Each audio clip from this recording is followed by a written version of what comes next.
नमस्कार दोस्तों। नमस्कार संधू सर।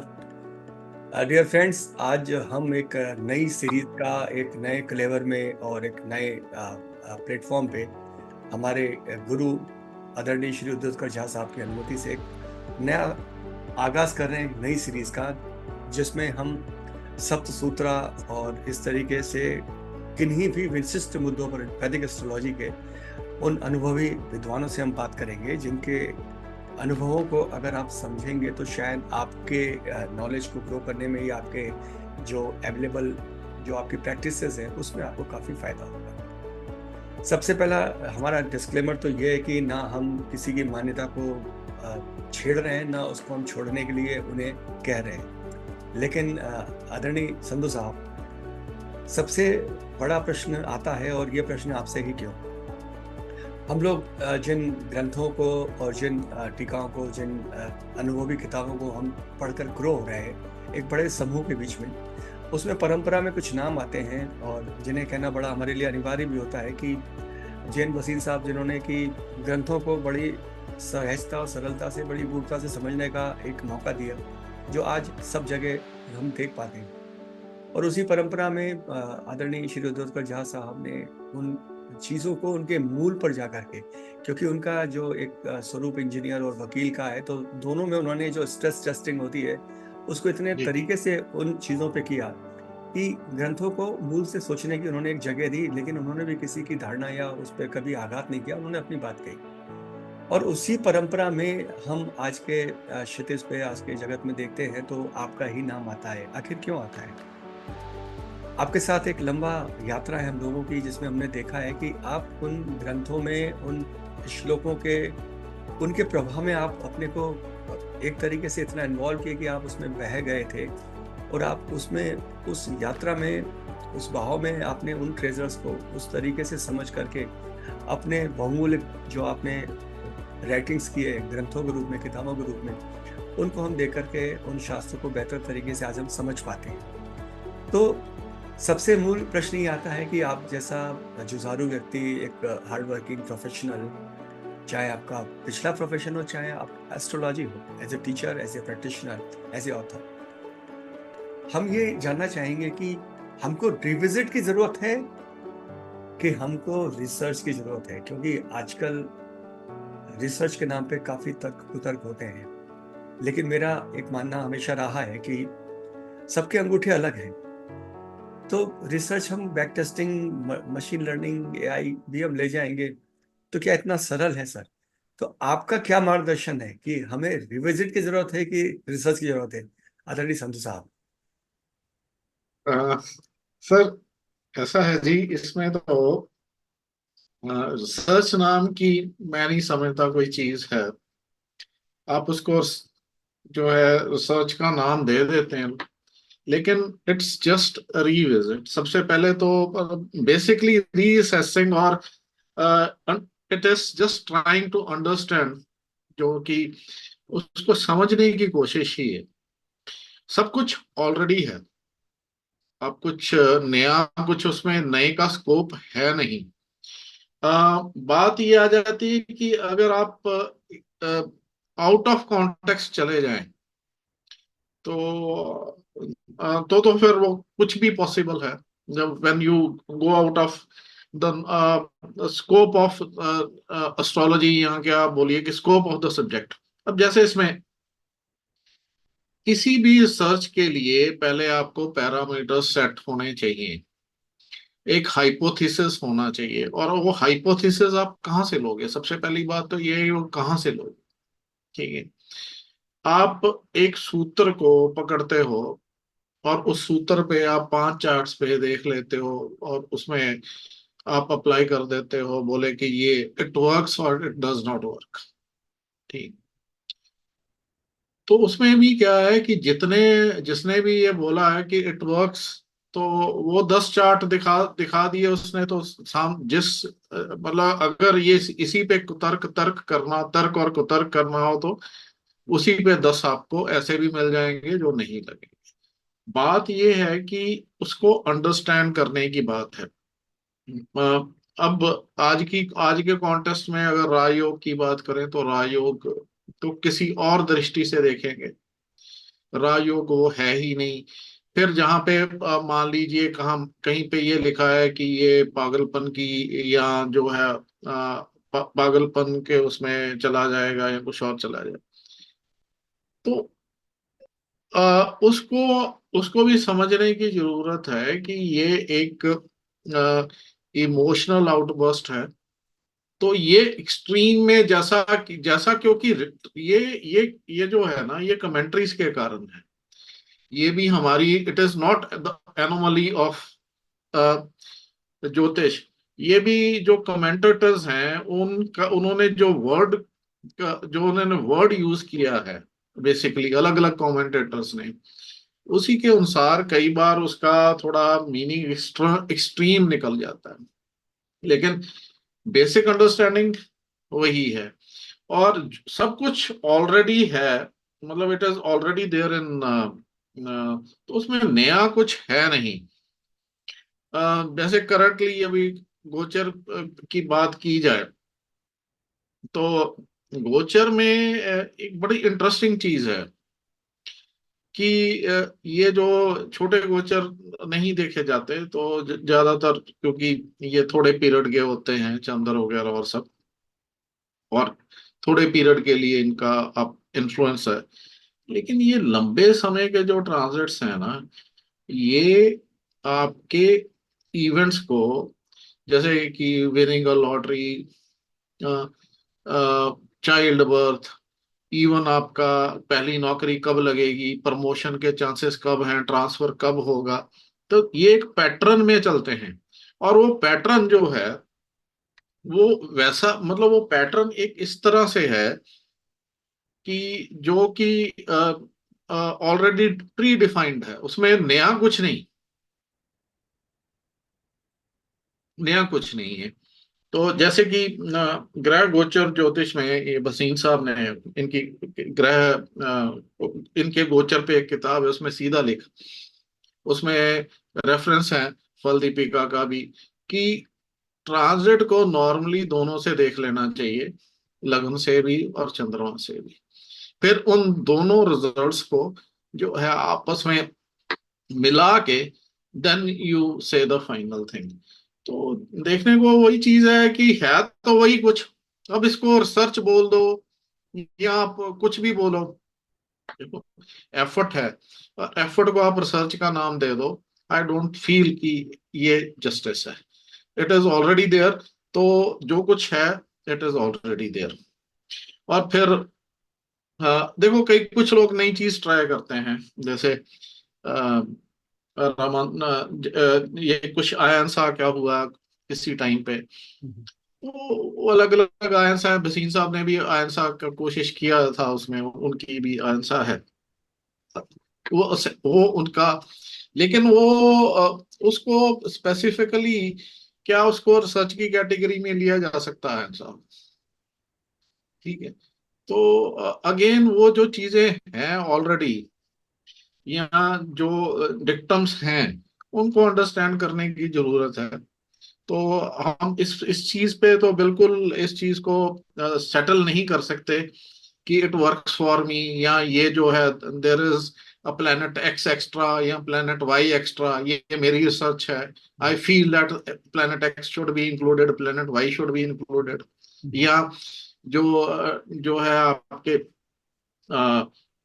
कह सकते हो कि कोऑर्डिनेट्स जो हैं वो हॉस्पिटल के चाहिए, हम्म, जहाँ पे बर्थ हुआ। हम्म, हम्म, और फिर वो जो है, then people go in for BTR also. Hmm, तो वो ठीक है, मतलब जिनका जो है उन बिलीफ वो है। लेकिन जो तर्क संगत बात है, या जो ग्रंथों में है, वो अब ग्रंथ को हमने क्यों मान्यता दी, 20 या 25 ग्रंथों को, या जितने भी हैं ये जो मान, उनको मान्यता देने का एक ही था कि ये एक्सेप्टेड हैं।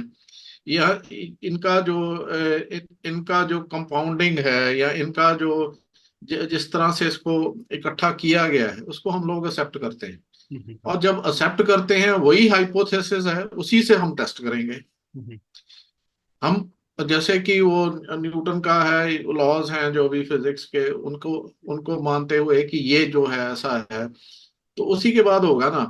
तो इसमें अभी नया करने को कुछ नहीं है। और एआई, दूसरी चीज थी कि एआई से कुछ अटेम्प्ट करने की कोशिश करें। हम्म, अब एआई का एआई जो है इनपुट पे चलता है। हम्म,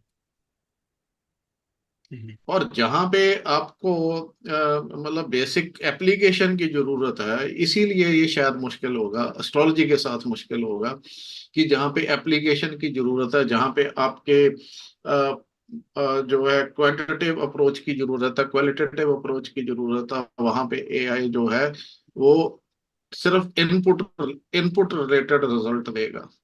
और वो मतलब उससे ज्यादा देखो, एक एक ही योग जो है वो आठ पांच पांच से आठ तरीके से मैनिफेस्ट हो सकता है, even greater than that also, hmm, 5। अब उसको ये देखना है कि मतलब ये भी एक चैलेंज होता है कि ये किस तरह से मैनिफेस्ट होगा। हम्म, अब योग है, योग योग डिल्यूट हो रहा है, या जो योग में लीकेज है, देयर इज अ भंग इन इट। हम्म, तो अब वो बोलो कि ये योग है, राजयोग है मेरे। अब राजयोग है वो, लेकिन वो राजयोग आपका 9th और 10th का योग है, वो 8th में पड़ा और 8th लॉर्ड उसको देख रहा है, उसको आप किस तरह से राजयोग बोलोगे? हम्म, हम्म। तो जो मैं जो टेक अवे है पहले क्वेश्चन का वो ये है कि जो रिविजिटिंग की बात है, यानी हम अगला प्रश्न भी उसी से जोड़ने की तैयारी में है कि रिसर्च तब हो जब हमारे रिविजिट्स मजबूत हों। जैसे आपने ऐनांश की तरफ भी इशारा किया कि जब आपको मूल समझ हो तो आप उसके बाद में कुछ चीजों को अलग तरीके से देख सकते हैं, लेकिन आना आपको मूल पे पड़ेगा। जी। लेकिन जो प्रश्न ये आता है कि आप जिन ग्रंथों के साथ में लंबे समय से आप उनका अध्ययन कर रहे हैं, काम कर रहे हैं, और आपने उनको नए तरीके से और एक बेहतर समझ से लिखा है, तो जब भी आप किसी भी एक स्पेशल वर्ड्स पे जाते हैं, तो मैं पहले पार्ट में तो आपसे ये कहूंगा कि कोई भी ग्रंथकार के समय देश काल परिस्थितियों का काफी बड़ा एक इम्पैक्ट होता है। और ये इम्पैक्ट हमारा तीसरा प्रश्न कनेक्ट भी करेगा आगे कि जैसे उसमें युद्ध होते थे तो उस समय उस तरीके से स्त्री जातक या संतान के लिए, जैसे वियोनियन जन्माध्याय, ऐसे कई सारे जो युद्ध की विभीषिकाएं होती हैं, चाहे संतति विचार पे हो, चाहे पत्नी के ऊपर हो, स्त्री जातक के ऊपर हो, वो चीजें आती रही। लेकिन जब आप किसी भी ग्रंथकार किसी भी देशकाल परिस्थिति में उसने उस ग्रंथ को लिखा है, तो वो इनपुट तो उसमें रहा होगा। लेकिन आपने ये पाया होगा आपके अनुभव से, आपके समझ से, कि क्या ज्योतिष का मूल आधार, यानी जो उसके हम कारकत्व कहते हैं, नैसर्गिक हो चाहे तात्कालिक, उसके प्लेसमेंट से हो, और भाव भावेश की कारक की जो व्याख्या हमारी जो त्रिशक्ति है ज्योतिष की, तो इनके जब समायोजन में आप किसी भी प्रवाह में चलते हैं, तो किसी भी श्लोक पर जब आप रुकते हैं, तो उस श्लोक को आप कैसे जीते हैं, क्योंकि आप जब लिखते हैं तो आप उस स्थिति को जी लेते हैं, यानी उसको देख लेते हैं वहां से। तभी आपके ग्रंथ इतने उत्कृष्ट हैं, जो हम लोग पढ़ते हैं तो हमें बेहतर समझ उससे डेवलप होती है। तो किसी भी एक श्लोक पर जब आप होते हैं, तो आप किस किस स्थितियों को उस समय बुन रहे होते हैं, देख रहे होते हैं, वो मूल आधार से। ऐसा है सर, इसमें भी अ, जब किसी ग्रंथ का जब ग्रंथ कोई भी हो ज्योतिष के, जब उनके आप मूल श्लोकों पे वो करते हो, तो कई बार जो है अलग अलग कमेंट्रीज में आपको डिफरेंट वेरिएंट्स मिल जाते हैं। एक में एक वर्जन में आपको बेनिफिक के साथ मिल रहा है, दूसरे वर्जन में वो मेलिफिक का योग बन रहा है। तो हो दोनों से सकता है, हो दोनों से सकता है। तो फिर ये होता है कि मेनली कि अगर वो मेलेफिक इन्फ्लुएंस के कारण भी बन सकता है, तो फिर उस चीज को भी एक्सप्लोर करना जरूरी है। जैसे कि एग्जाम्पल के लिए मैं मत्स्य योग की बात करता हूँ। मत्स्य योग जो है वो उसको बेनिफिक्स के इन्फ्लुएंस में भी बताया गया है, और मेलेफिक इन्फ्लुएंस में भी के कारण भी बताया गया। अब अब इसके इसमें मेनली कंक्लूड जो है इसको इस पे बहुत टाइम लगाना पड़ा।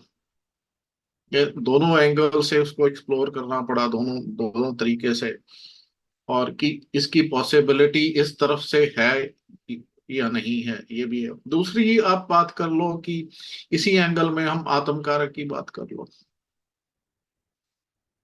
अब आत्मकारक में, या आत्मकारक के बारे में जो है उसमें अगर दो चीजें आती हैं। एक तो आत्मा अधिक, और एक अंश अधिक। जो आत्म कारक की डेफिनेशन में दो चीजें आ रही हैं, एक एक में अंश अधिक आ रहा और एक में आत्म अधिक आ रहा। बृहद पराशर होरा शास्त्र जो है उसके डिफरेंट वर्जन, उसमें शायद एक वर्जन जो है वो आत्म अधिक को मानती है। लेकिन ज्यादातर बृहद पराशर होरा शास्त्र के वर्जन जो हैं वो अंश अधिक की बात करते हैं। लेकिन जामनी के वर्जन जो हैं, जामनी के ट्रांसलेटर्स, जामनी के कमेंटेटर्स, वहां आत्म अधिक यूज किया है। तो इसी को झा साहब ने जो है बड़े खूबसूरत तरीके से उसको एक्सप्लेन करने की कोशिश की है कि आत्मा, उन्होंने इसी चीज को आगे ले कि आत्मा तो अब दो डिवीजन से मिलेगी, या D3 से या D9 से। और D3 से D9 ज्यादा सूक्ष्म है, यानी कि नवांश ज्यादा सूक्ष्म है, तो वहां से लेंगे। तो ये इसको हम कह सकते हैं कि ये it is a very retrospective intelligent thinking. और ये एक क्वेश्चनिंग है। मतलब जब हम सूत्र को लेते हैं तो सूत्र के साथ का जो आपका दिमागी खेल चल रहा है उस टाइम पे, सूत्र के साथ आपका उथल पुथल चल रही है, उसमें से निकली हुई जो है ये दिमाग के कसरत की जो आउटपुट है जो कि लॉजिकल है। अब इसमें अगर आत्म अंश अधिक के उससे चले जाएं तो सैटर्न जब 27 या 28 डिग्रीज का हो जाता है, तो उस टाइम पे फॉर द नेक्स्ट 2-3 मंथ्स ज्यादातर लोगों का आत्मकारक शनि होगा, जो कि इस मतलब लॉजिकली अगर उसको सोचा जाए तो logically it does not appeal. लेकिन अगर वो नवाज के तरीके से आत्मा अधिक मीन्स की नवाज की प्रोग्रेशन से कि कितना बाकी है, कितना नवाज कवर कर लिया, कितना अभी बाकी है, उसकी उससे निकाला जाए तो वहां वहां उसके जिसके हाईएस्ट मींस की हाईएस्ट डिग्रीज वहां अचीव कर लिया वहां पे नवांश में। तो ये दोनों चीजें हो जा रही हैं इसमें। वो आत्मा आत्मा का भी आ गया है और दूसरा उसमें डिग्रीज अचीव हुई। तो अब जो समझदार, मेरे हिसाब से जो कि समझदार कमेंटेटर ऑथर होता है वो बहुत जूझता है। और वो प्रश्न खुद से करता है, शास्त्र से करता है, फिर वो उस पे अपनी सोच अप्लाई करता है। और अगर वो भाग्यशाली हो उसको, तो कोई उसको गाइडेंस देने वाला हो, जैसे मेरे लिए तो झाल साहब हैं, या तो उनके साथ चर्चा चर्चा और चर्चा के बाद से निकली हुई जो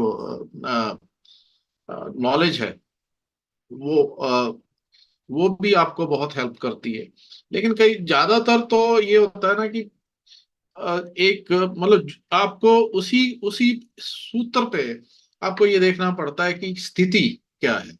जैसे आपने बोला कि पहले तो युद्ध भी होते थे। आज की डेट में उस युद्ध वाले को हम कला लेके चल सकते हैं, उसको हम कला ले सकते हैं, ठीक है। अब मान लीजिए कि कला है, या जो है पॉलिटिक्स के साथ जोड़ोगे तो वो आपकी इलेक्शन का जो है, या उसमें आप पे कोई जो है एलिगेशन लग गया या जो हो गया उसको आपने किसी तरह से करना है मींस। तो ये उसका थोड़ा सा जो है वो चेंज हो गया या तो फिर अगर छोटे लेवल पे है तो आंतरिक पारिवारिक क्लेश होगा, बड़ा है तो थोड़ा बड़ा क्लेश हो जाएगा, उससे बड़ा है तो आप उससे बड़ी सेटिंग में इन्वॉल्व हो जाओगे। तो एक तरह से ये जैसे वो कहते हैं कि कई सूत्रों में लिखा है कि the person will be headman of the village. फिर उसके बाद कहते हैं कि वो जो है एक राज्य का राजा होगा। फिर इसके बाद कहते हैं ये चक्रवर्ती सम्राट होगा। ठीक। तो उस लेवल पे ये बने हुए हैं, तो उनको हम बिल्कुल डिस्कार्ड नहीं कर सकते in the present circumstances also. जैसे अभी हाथी और घोड़े की जहां बात होती है, तो यहाँ हम बड़े कन्वेंसेस की बात करें, महंगे कन्वेंसेस की बात करें, जहाँ पे हाथी और घोड़े की बात आ रही है, तो महंगे मतलब जो बड़ी गाड़ियां बोले। जो एक सामान्य आदमी अफोर्ड नहीं कर पाता हो। तो ये हाँ। देशकाल परिस्थिति के बाद भी एक मूल चेतना थी उन श्लोकों की जो आपने बताया। लेकिन जो हाँ प्रश्न तो अभी है भी, जी अभी। प्रश्न अभी भी जो है उसको हम तीसरे प्रश्न पे ले जाते हैं कि क्या आपने कभी भी किसी ग्रंथकार के ऊपर यह दबाव देखा कि मैं जो लिख रहा हूं उसको मुझे सिद्ध करना होगा एग्जाम्पल चार्ट से? ये एक बड़ी दुविधा है आजकल रिसर्च के नाम पे। तो ये मैं आप आपसे अनुरोध भी करूंगा कि जो हमारे श्रोता हैं, जो हमारे गुणीजन हैं, उनको ये बात समझ में आए कि ये ग्रंथ एक इन टोटलिटी आपका साइकी डेवलपमेंट है, जिसमें कि आप एक बेहतर समझ डेवलप करते हैं, फिर आप अपने तरीके से उस चीज को उल्लेखित कर सकते हैं या अपनी फोरकास्टिंग या प्रिडिक्टोलॉजी में यूज कर सकते हैं। तो क्या आपने इतने ग्रंथ देखे हैं, कहीं भी दबाव था किसी भी तरीके के फलित को प्रूव करने का, आदरणीय झा? देखिए, ग्रंथकार पे दबाव नहीं होता है। जब कोई ऑथर लिख रहा है उस पर दबाव नहीं है, लेकिन जर्नल इंटरेस्ट के लिए तो वो एग्जाम्पल्स उसमें बिना, क्योंकि आजकल इलिस्ट्रेट करना पड़ता है, क्योंकि वो उसको 10 चार्ट 15 चार्ट उससे आपको एक तरह से इलिस्ट्रेट करना, एग्जाम्पल मतलब उसको एक एग्जाम्पल के तरीके से समझाने की जरूरत है। लेकिन यहाँ पे भी एक चीज ये आ जाती है कि ये एक जो है फाइनल कंक्लूजन नहीं है। It's not a final conclusion. और उसमें जो, अगर मैंने उसको मान लीजिए कि एक तरीके से सिद्ध कर दिया, या अपने 10 चार्ट्स के हिसाब से मैंने उसको एक एक पॉइंट को प्रूव कर दिया, तो ये मेरी समझ है उस जो कि मैं मतलब जो सामने वाला है स्ट्रेट फॉरवर्ड उसको उठा रहा है सेम। तो उसमें जब तक आप विचार नहीं करते, मतलब मींस तब तक आप उस पे आगे नहीं बढ़ते। आप उसका बेसिक जो है मूल सोर्स है जहां पे, या जो उसकी बेसिक अंडरस्टैंडिंग है। There is a difference between reading and understanding. अब अंडरस्टैंडिंग एंड रीडिंग, आदमी किसी भी नेटिव ने जो है वो ग्रंथ पढ़ लिए लेकिन अंडरस्टैंडिंग नहीं है, तो फिर वो उस केस में वो क्या करता है कि वो जितना उससे पकड़ा जाता है फ्रॉम एग्जाम्पल्स वो उठा लेता। जबकि बाय बाय डिफॉल्ट आपको अंडरस्टैंडिंग उठानी है, ना कि आपको जो है एक हिसाब से आपको जो मेरी मतलब जो इलिस्ट्रेटिव जो मैंने एक्सप्लेनेशन दी है उसको उठाना है। तो मूल तौर पे जब तक आपकी अंडरस्टैंडिंग नहीं होगी, आप एग्जाम्पल से भी जो है there is a certain lack, जो मतलब आप उसको समझ तो लेते हो लेकिन आई फील कि उसमें भी कमी रहती है। आप मूल श्लोक, मूल ग्रंथ के मूल श्लोक का एक स्पेसिफिक आप समझते हो, और फिर वो लेयर्स में समझते हो। जैसे कि एस्ट्रोलॉजी में सबसे इंपॉर्टेंट जो है मेन फैक्टर है जिसपे सब खड़ा है, भाव भावेश्वर कारक। आप और अगर मूल स्तोत्र में जो सूत्र है उसमें बात की गई है दो दो ग्रहों की। जैसे कि अभी कल ही मेरे साथ किसी ने चर्चा बहुत अच्छी चर्चा की, तो उनमें एक ये था कि जातक तत्व का सूत्र है कि बृहस्पति अगर लगन में हो और मंगल साथ में हो, तो जो है ये एक उन्माद की स्थिति पैदा होती है जो इमोशंस पे कंट्रोल। तो उन्होंने मतलब आई रियली, मेरे को बहुत अच्छा लगा। तो उन्होंने पहले तो फेसबुक पे दो कमेंट किया, तो मैंने उनको नंबर दिया। ई सेड कि आप इसमें ये उन्होंने कई सारे प्रश्न के जो है और सूत्र भी कोट किए। तो मैंने उनको बोला, मैंने कहा देखो, दिस इज जो मैंने वहां पे लिखा और उसमें मैंने ये भी लिखा है कि it is not the entire solution, it is a part of a solution. ये सारा नहीं है, ये एक पार्ट है। इन सबको इकट्ठा करोगे, पहले तो इसको लेना है। किस तरह से लेना है? पहले तो एक एंट्री पॉइंट है बेसिकली। अगर हम मेडिकल एस्ट्रोलॉजी की बात करें अभी, जैसे उन्माद की, तो जब तक वो एक कंडीशन पैदा नहीं होती, तब तक आप उसको एक स्पेसिफिक कंडीशन नहीं पैदा होती, तब तक उस एंगल से आप उसको देखते नहीं। फिर उसको एक्सपेंड करोगे, भाव भावेश कारक पे लेके जाओगे, फिर और कॉम्बी मतलब एक दो आप सूत्र और उसमें एप्लीकेबल होंगे। तो कुल मिला के ये 8-10 पैरामीटर्स पे जब वो चार्ट क्वालिफाई करता है, मतलब जो एक नेटिविटी क्वालिफाई करती है, तब आप उसको कह सकते हो कि ये स्थिति जो है, ये आपकी इस इसमें लागू है, या ये स्थिति जो है ये एप्लीकेबल है ऑन द हॉरोस्कोप। अब अकेला स्टैंड अलोन जुपिटर मार्स का, मतलब Jupiter Mars is a very common combination, millions of charts में मिल जाएगा आपको। अगर लगन में नहीं मिलेगा तो फोर्थ सेवंथ में, फोर्थ टेंथ में मिल जाएगा। या जुपिटर और आमने सामने भी होंगे, फिफ्थ इलेवेंथ में होंगे, या इकट्ठे हों किसी घर में, या एक दूसरे को स्पेक्ट भी कर रहे हो, तो मतलब रिलेशनशिप के तौर पे या स्पेक्चुअल तौर पे रिलेशनशिप नजर आए, तो ये बहुत कॉमन है जुपिटर मार्स का। अब इसको हम अगर ये कर देंगे कि ये एक्चुअली जैसे रिटर्न है वैसा है, वैसे तो होगा नहीं। तो उसके साथ मीन्स कि अ, अब ये लेयर्स में है। फर्स्ट लेयर मतलब वही है, भाव क्या कहता है, भावेश क्या कहता है, कारक क्या कहता है, और सूत्र क्या कहता है। इनका मर्जर है, वही अंडरस्टैंडिंग है। तो यहाँ यही यहीं पे कहानी जो है ना वो खराब होती है, कि जब उसका लिटरल सेंस में जैसे वो लिखा है उसी को हम एज इट इज उठा के उसको वो कर लेंगे, वो है।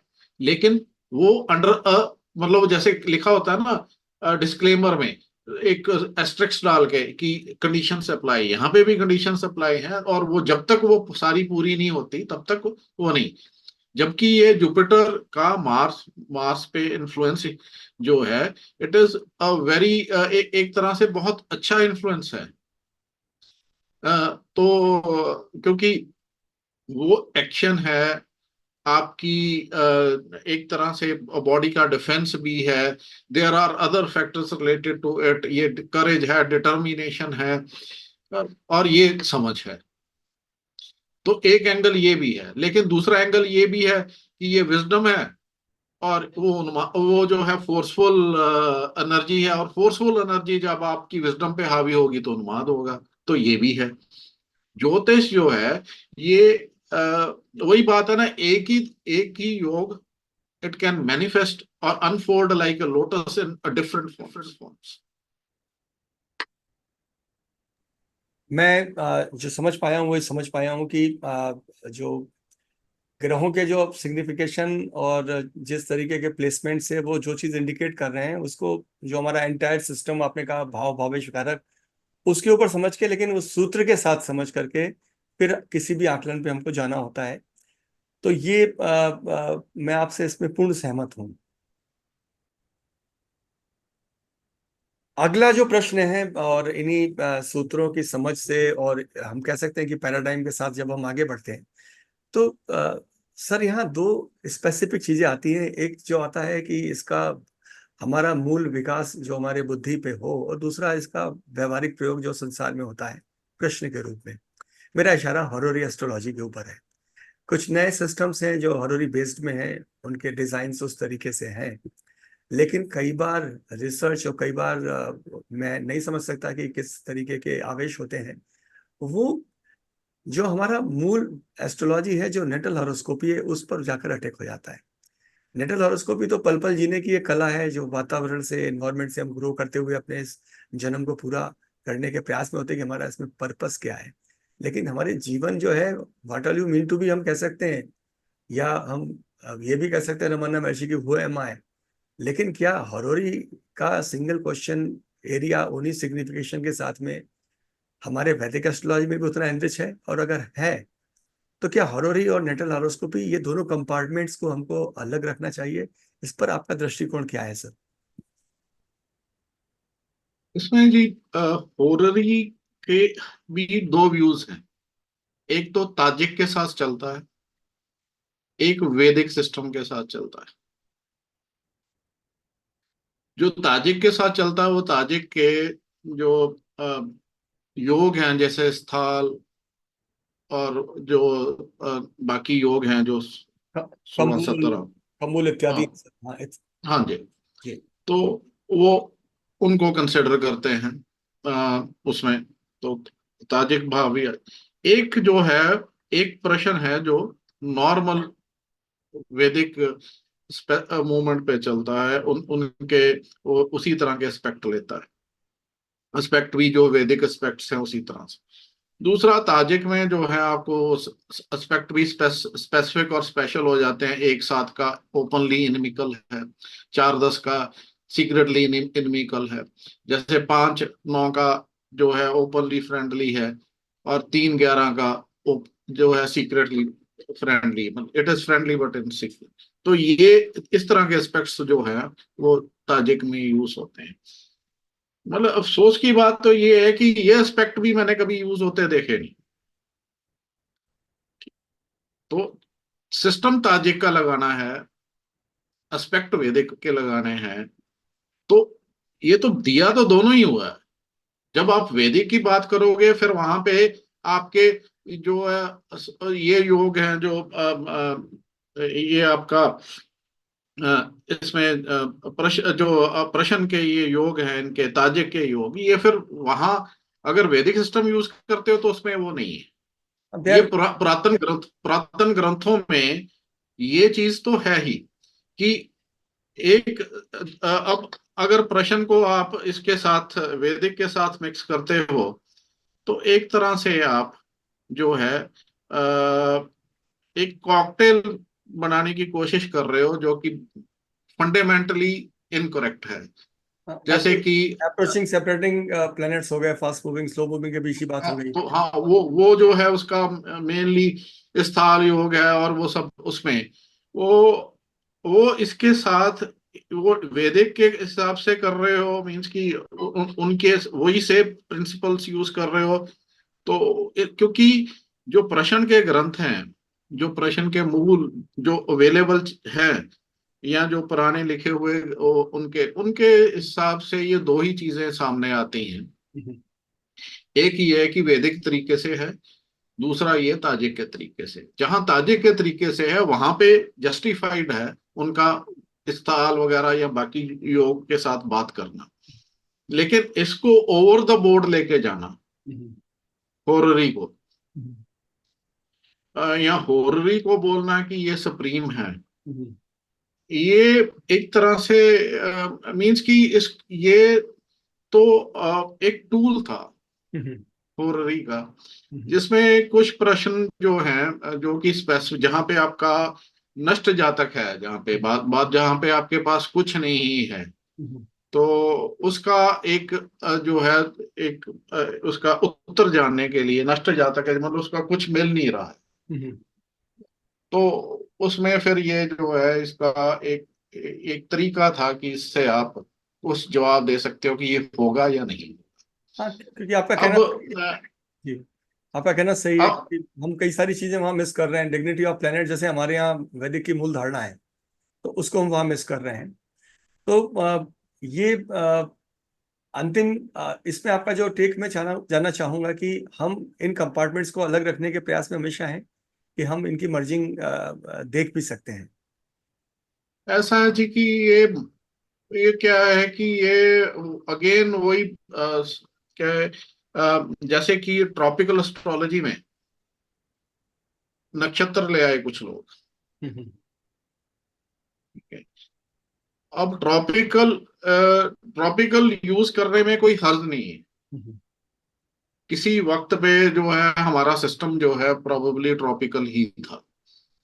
तो ये सिड्रल या उसमें जो है जब सिड्रल पे लेके गए, तो अब सिड्रल जोडिक या जिसको हम ये हमने डेवलप हो गया। लेकिन मूल तौर पे ट्रॉपिकल में अगर आप इस इन चीज को इम्बाइब करोगे तो एक तरह से वो उसके फंडामेंटल्स के अगेंस्ट है।